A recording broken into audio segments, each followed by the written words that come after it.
Pansin nyo yung kanyang mga dahon guys. Talagang medyo, ayan o, natatanggal na o. So tignan natin guys kung kaya pa. Ito naman merong kakatubo pa lang guys na papaya. Ayan o, pansin nyo. Tapos meron din dito guys o, talong naman to. Pero medyo natanggal na ang kanyang mga ang kanyang mga dahon. Matindi pa dyan guys o.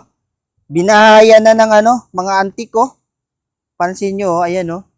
Talagang, 'di ba? So, yari tayo dyan guys o. Pag yan, nawakan mo tong antik na to guys. Ayan o. Ayan o, antik o. Tapos talaga. Tapos talaga ang matinding ibalik natin dito. Kasi naghahanap buhay pa yung mga antik na yan eh. Uy. Yan, balik natin dyan. Yan. Panibagong araw na naman. Panibagong blessing. This is Gerald Rapsing, ang sureball na negosyante. Kung nagawa ko, mas magagawa mo. So guys, tara, samahan niyo ako today dahil napakaganda ng panahon at meron tayong gagawin kasi napansin ko sobrang init guys for the past days. Alam naman natin sa Metro Manila ngayon, sa lugar natin, sa Pilipinas, sa iba't ibang lugar at panig ng Pilipinas, super tindi ng init. Kaya ang dami talagang nag-outing, nagsiswimming.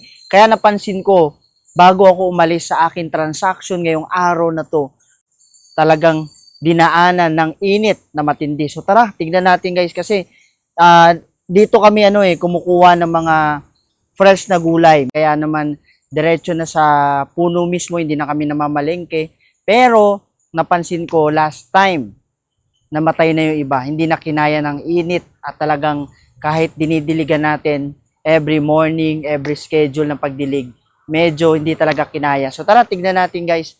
Napansin ko, talagang yung iba wala na sa kanyang ugat.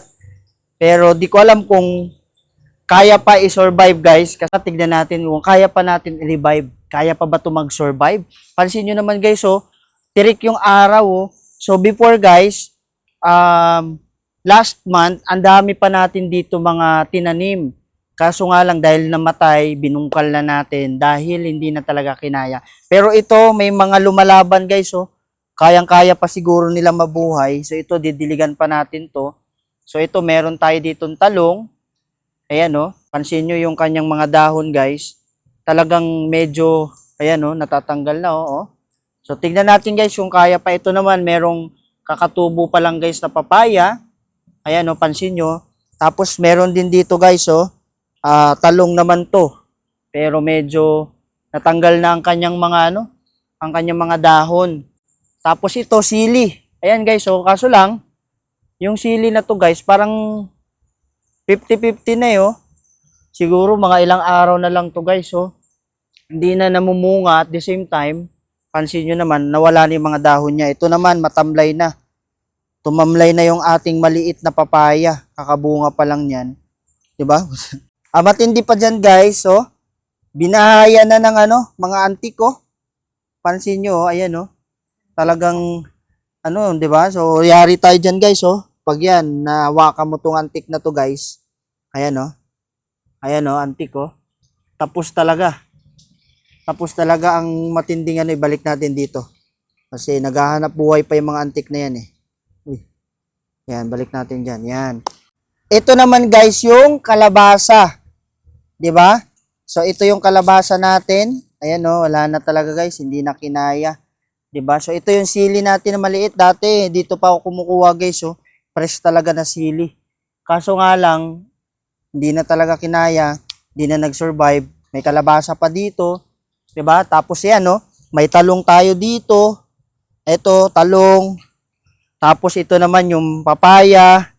Ayan dalawa to. Pero natatamlay na dahil sa init ng araw. Tapos ito naman yung mga talong pa natin. So guys, tignan natin kung magsusurvive pa to mga to. So tignan natin kung anong mangyayari. Okay? So again, ito po yung ating video today dahil napansin ko lang kanina bago ako umalis ay talagang medyo lanta na yung ating mga pananim, yung dahon at marami pang iba. So guys, thank you sa panunood. See you on my next video.